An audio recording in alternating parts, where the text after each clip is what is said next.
Hi, I'm Kerry Lord from TOFT. This video forms part of a series to accompany the Edwards Crochet kits, patterns and books. In this video I'm going to talk about slip stitch traversing to create yourself a base or another root chain from which you're then going to add some detail on. So this is used, probably the one that you come across the most would be Victoria the Triceratops, Danielle the Axolotl or Byron the Sharpei. So what you're going to do is we're going to slip stitch traverse on a chain onto your fabric that you'll then crochet, whether it be backwards and forwards or whether it be in rounds. So take your hook, pop it into the surface of the fabric, slip stitch into position, and then we're going to travel along the rows. So we're going to go in this next stitch along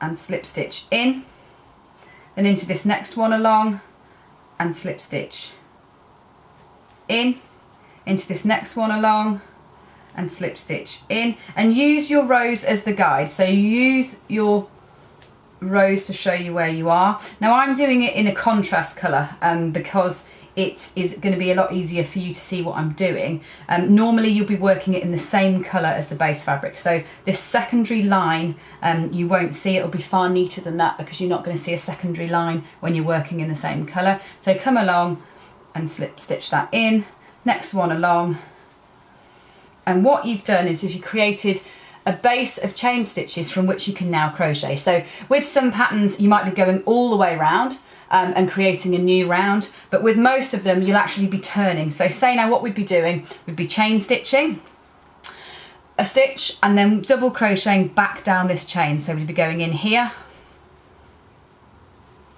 and then in this next one and then in this next one and along again.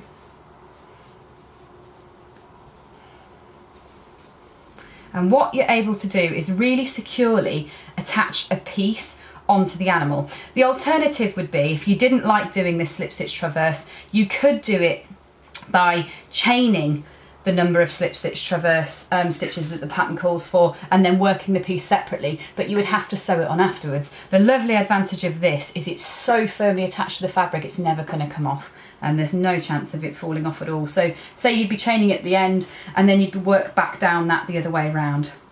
So it's a really nice way of attaching an extra on.